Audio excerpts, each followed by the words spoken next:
إن الحمد لله نحمده ونستعينه ونستغفره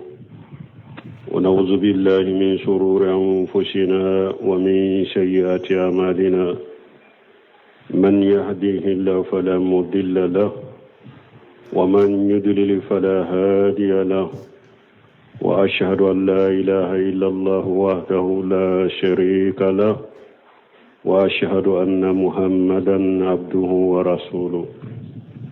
أما بعد أيها المسلمون التصوير الحادث من أشد ما صنع الإنسان وأبقى قطرا وأسرا يلتقط الهادر ويحتفظ بالماضي ويعيد الأحداثا كما وقعت وقد ثبت في السنة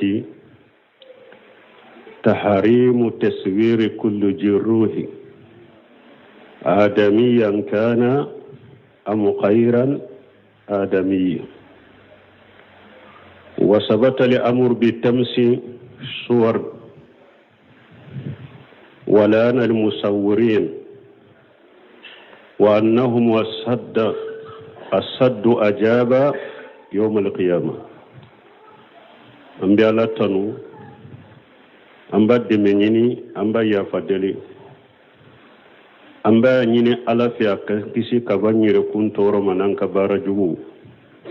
نيالاي جو من كندا ودي كندا بغاي نيالاي جو من فيلي كندا بغاتي سرولا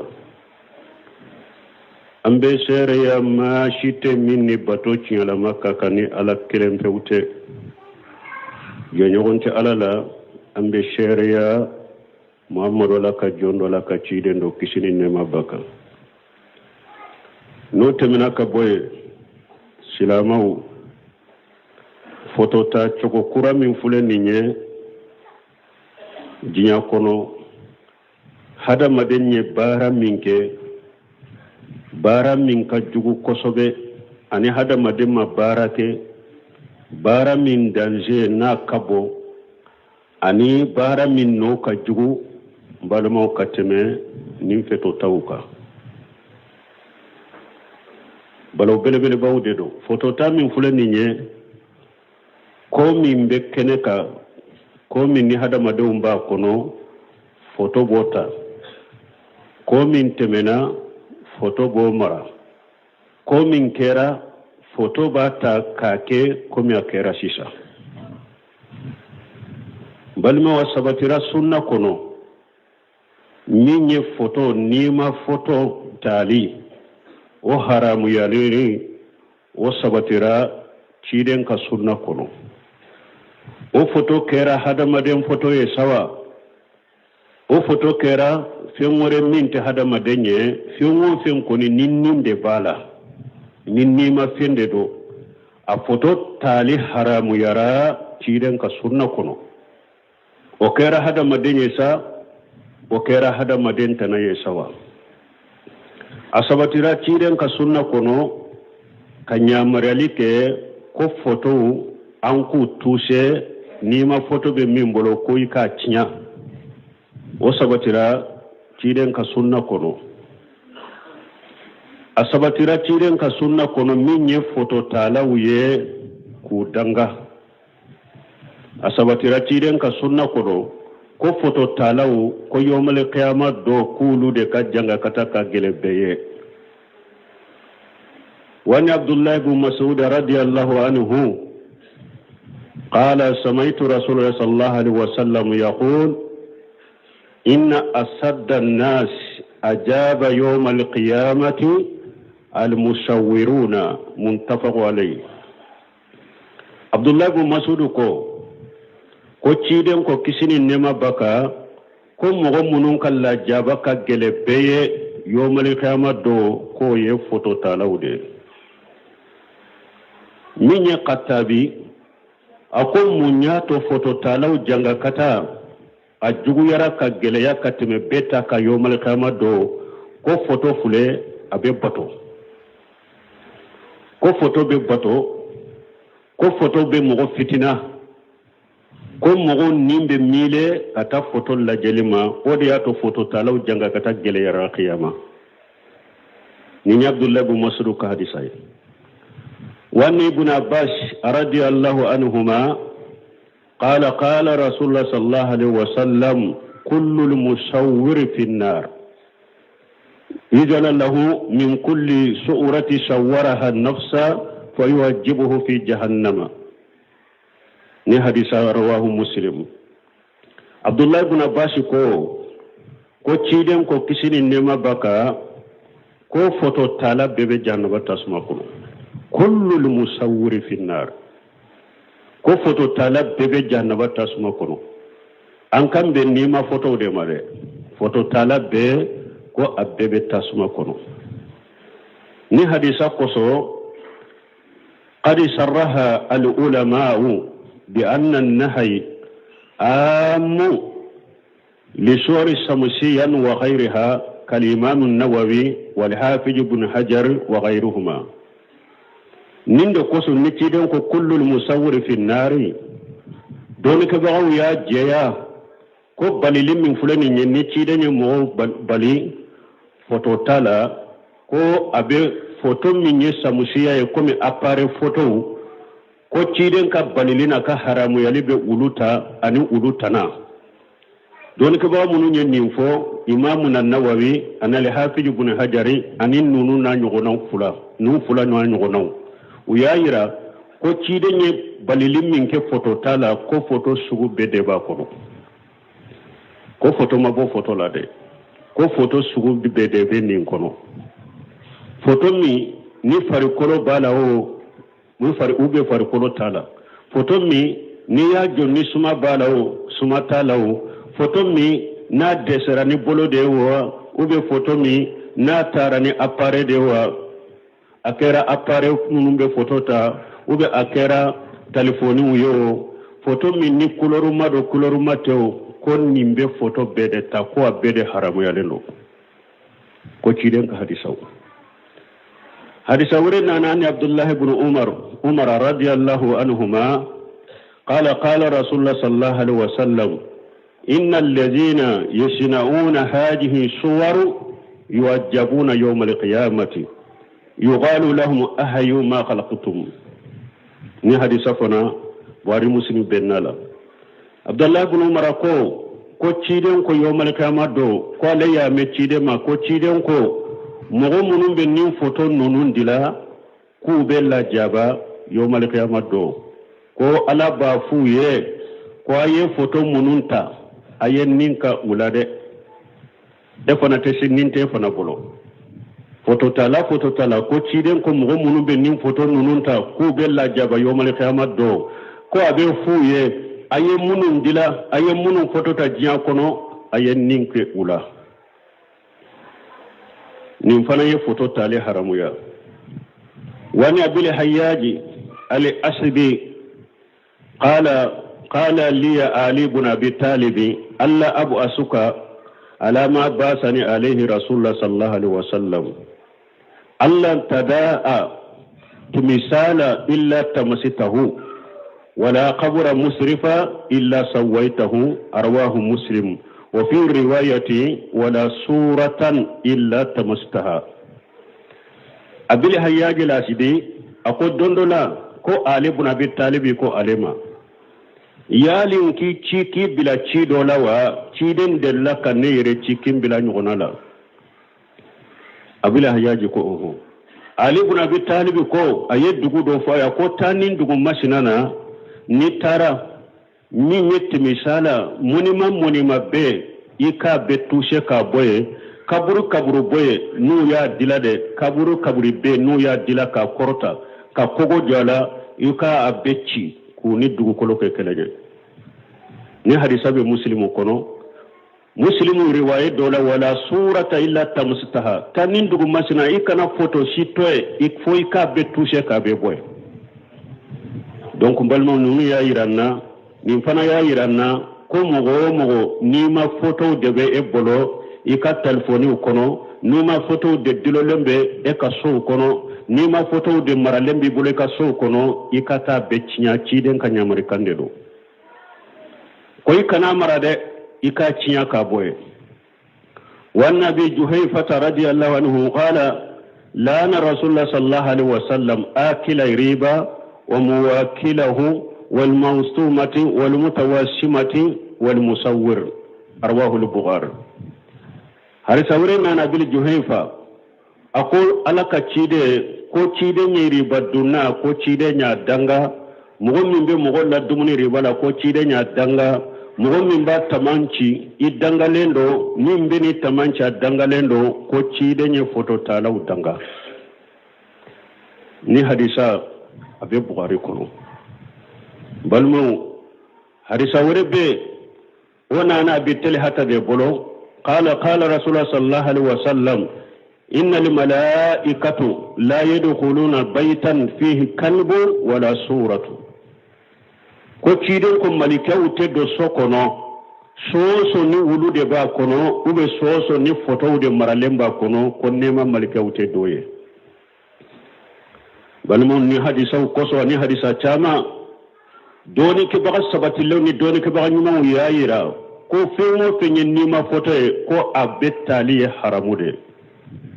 ya tata chogola abe haramu lejina daima libosi limen wal fitayi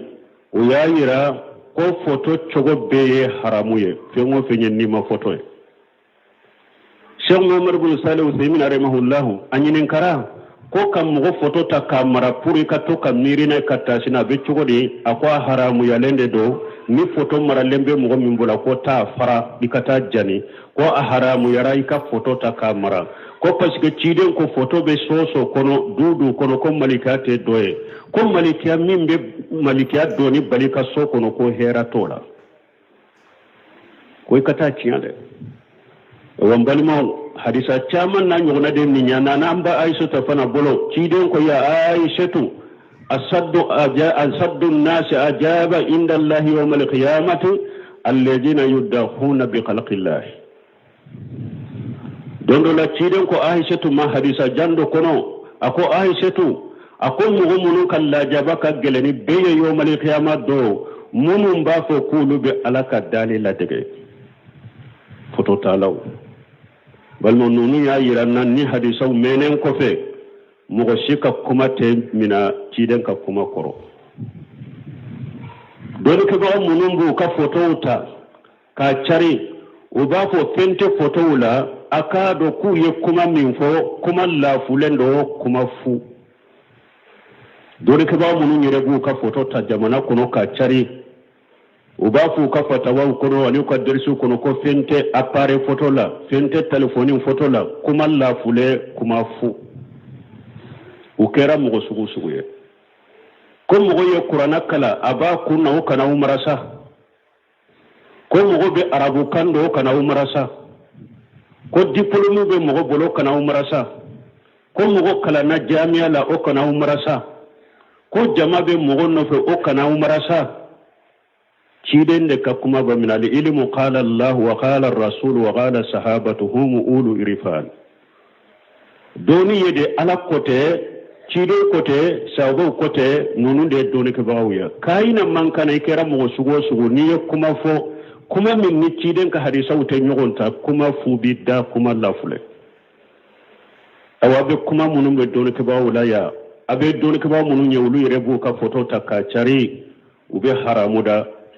silamiya saraye hoto haramu ya de ciden ka hadisan munun nana ka hoto haramu ya ciden ma foto bo foto la ni ciden te kaybu do ciden tigi ala be kaybu do ciden ni hadisan munun fo ko kullul musawwir fi nari munna ala ma ko ciden ye ko appare bena wo foto sentala telefoni bena wo foto sentala munna o ma fo ciden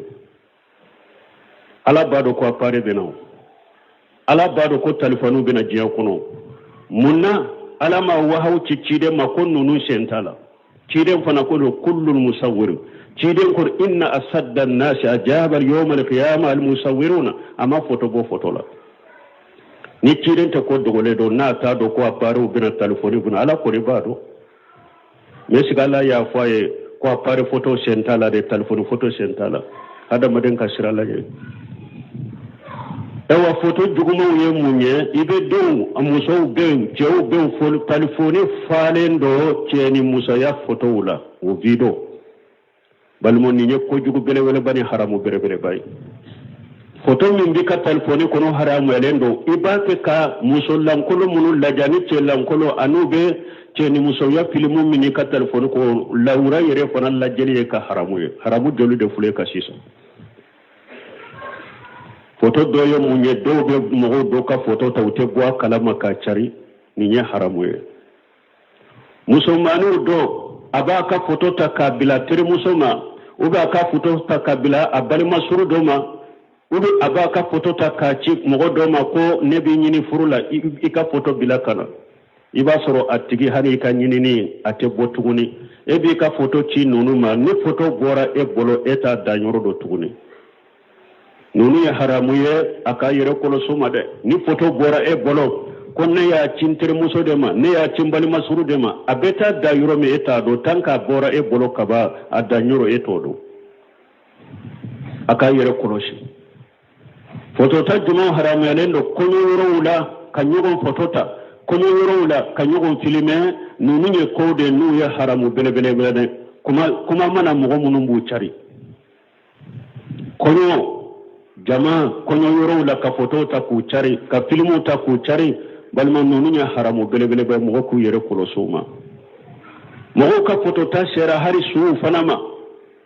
nim nana mo do ka asida to ma ba photo ta ka chari ube su photo ta ka chari ube do bu ba su ube ufa chu photo o dilalonde ba bolo sokono balmo doni ko ko su photo dilolo ka sokono wakati be abedo de farabi wakati be abilla hujunu de niyaye mo kanki yere nyina masiba ko de me mo kana to kata masiba dilonye koroko wakati be ni nya bala ni site be silamia sariala balmo ni photo haramu ya lende do dole to ban ye photo munum bonni na ko bashi to ulola wukata darura photo karidanti photo passport photo ube pama ube bandu photo ta puru ku nyini ube kam mogodo photo ta kaka bana nyini uluna nyogona mana photo mununya haju ni darura wiye ad-daruratu tubihu mahjurat darura be fe haramu len do ladaga photo ye darura de photo ye haju de silamiya sariya ya alesiyamgo photo haramu ya lewuna darura koso haju koso me ni ote photo mago photo lade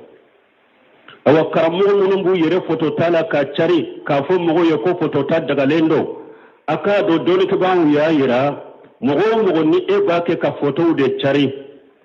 mogo ni e de ka photo ta ka chari mogo be photo injense kata ka chari kata e ka junubu be ka mogo fana be photo in chari kata abbe ka junubu nyona be daika wa qala ta'ala liyahmilu ashghalahum وأشغالا ما أشغالهم ولا يشغلون يوم القيامة أما يفترون مغمغني إكا كما دوني كوالي دو دباكي كسببوه كهذا مدين دو فيلي كابلا فيلي كنو كابلا قطو كنو ألاكو يوم القيامة دو كولو تغلا مغو وبو يريكا جنوبو دونيتا وبو مغوري فنكا جنوبو دونيتا كدا مغوري فنكا جنوبو كدونيبتا كدا أوكا ni sababu ulude ya tigila mugo fili awa yomani kama do tumbe galontige la fento photo la photo daga lendo apare photo daga lendo camera photo daga lendo ala bunyi ni kan nimbela yomani kama do wala yahmilunna asghalahum wa asghalan ma asghalihim wala yushalunna yawm alqiyamati amma yuftarun aya wure kuna alako ليحملوا أوجارهم كاملة يوم القيامة ومن أوجار الذين يدلون بغير علم على سام يجرون آية وركن لكم ليحملوا أوجارهم كاملة ألكم هم يرفل الله نابي جنوب كوكي كو يوم القيامة دو أكا جنوب دوني دفلي كو أباتا أكا كولا يوم القيامة دو ومن أوجار الذين يدلونه بغير علم أني مغمون ناو تنباك كوفلي كاسر دونيتي أبي ألوفنا كجنوب دونيتا كفراكا دونيكا غيام أكيرا سببك مغم غفلي وبك الجنوب ولي ربوك الجنوب دفلين سرودة نوك الجنوب نغنى دبيدا أوكا أو منومبا كفوتوتا كجنسة أو يكرمه دي وبافو نينك لندنو جمابا بني نوفي نيا نيا كفوتوتا كجنسة فنتالا دي إبه أويكا كيوالي إبه مغو بلا فوتوتالا نيكا كيوالي إبه مغو بلا فوتوتالا نيكا كومي يوم القيامة دو مغو بي فوتوتا وبه مغو بي فوتو جنسة ني إكا سببو دي إكا kelin ne ka foli de kera sababu ayake aka junubu dafalen be damade ma ka junubu nyogona badda e fanaka wa nabi hurayra radiyallahu anhu qala rasulullah sallallahu alaihi wasallam man da ila dalalati fa alayhi ismuhu wa min asami alladhina yudillunahum wa min asami alladhina yattabi'uhu wa la yanqus min asamihum shay'a ni hadisa anana bugari kono abu reta ko ciden ko man da ila dalalati ko ni mugo ye mugo wele kata pili bantiya ko doma fa alayhi ismuhu ko iyere ka junubu bika wa mislu asami alladhina yadillunahum ani be mugo ka kafili wa mislu asami alladhina yattabi'uhu ani mugo bake ka tuguko afana ka junubu nyogona be takada ika awa foyite naga sabbe ka junubu la de ebi ta dafalen de soro min ye fili bante barenke ne ka sababu aba ta dafalen soro mais ale ta nyogona be takada e ka fana ni hadisa sahlende donc aya yire kolosi photo mbali ma balawu chaman de be photo no fe ima ye do kuma sira kuka yire ka photo moni ma dila mo be sujudu be ay ko photo de kera sababu ka fulan ka fuya do dina ko ni ala yin nuhuci photo de sababu do wodi ato silamiya saraye photo haramu photo sababu de do sira de do kata fulan ka fuyama donc aka yere kolosi photo tama karamo munum bu photo ta karamo munum ba fu ye awye ko photo tali daga lendo ute foila ni kata ute kuma la fule kuma fu don ke bara sahale wumbolo ambi Allah delalaka hakima di jamanama بارك الله لي ولكم في القرآن الحكيم ونفعني وإياكم بما فيه من الذكر الحكيم أقول قولي هذا واستغفر الله لي ولكم لسائر المسلمين من كل جنب واستغفروه إنه هو الغفور الرحيم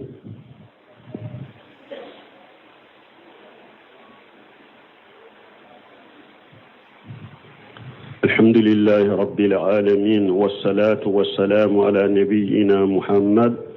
وعلى آله وأصحابه وسلم تسليما كثيرا أما بعد قال تعالى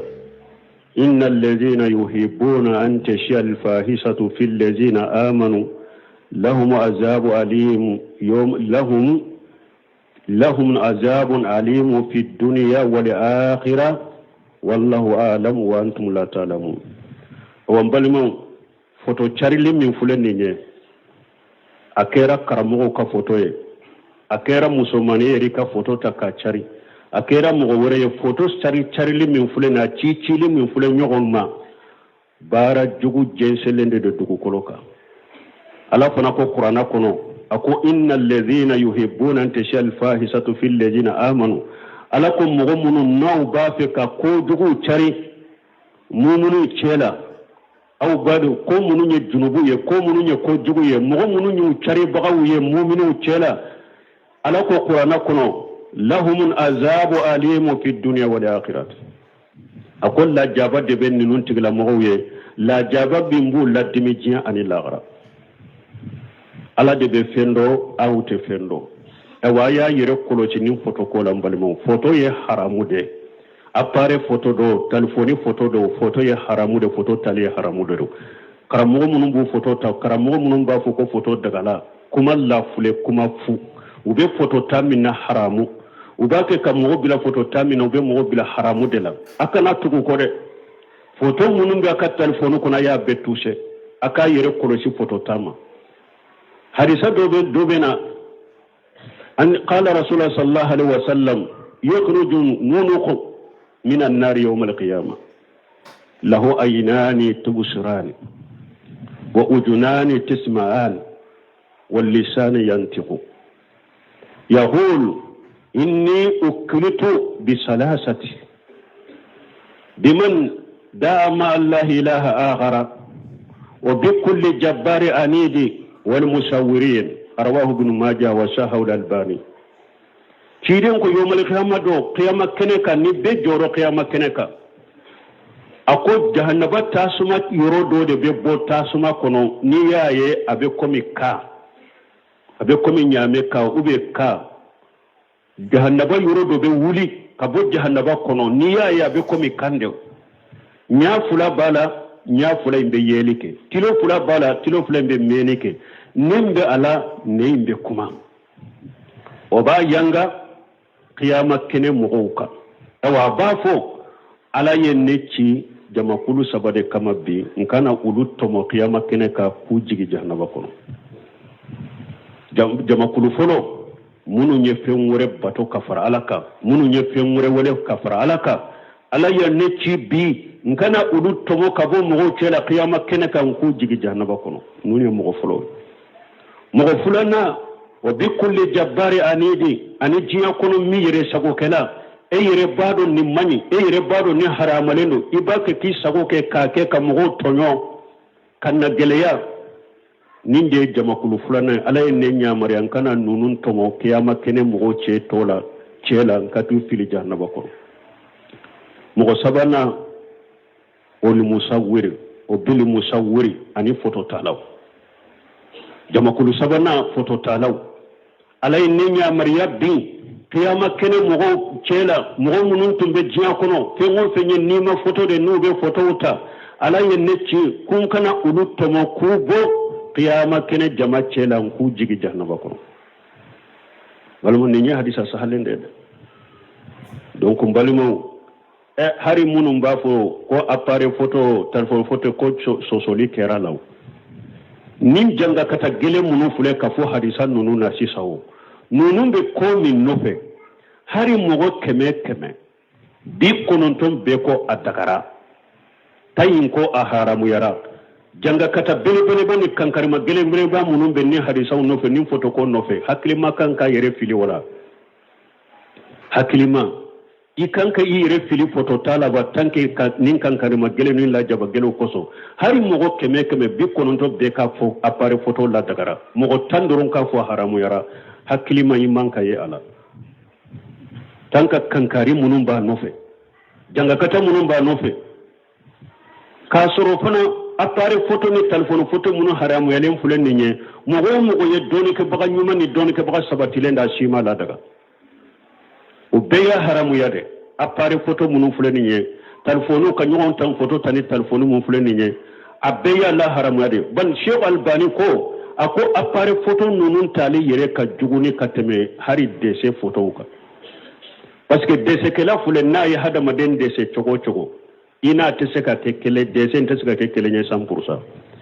mais appareil photo tala téléphone photo tala o fule ki yere jati deta yere jati Sheikh Albani ko appareil photo in ka jugu hari dese yere dese le kala ko ni bese ka je yoro dola mais appareil photo ko ni yere alaka dali yere jati deta foita manke akajugo akle ko akajugo hari dese bolo ka dese tayire donc aya yere kolosi de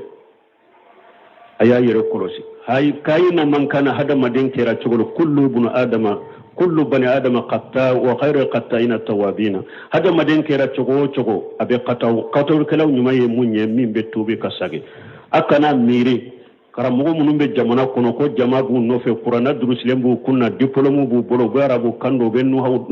na hawdo be balagawdo o kana utrombe de karamogo wore ube wulu fana sanfe aye wulu ka kuma nyini aka lamme karamogo wore ube wulu fana sanfe koy to hada madin fana kanake nyafo nko mogo kanake dina kono ko e kala jeli ke doni ke bago e kala malike doni ke bago ka kuma wala min ka kuma kan no e kota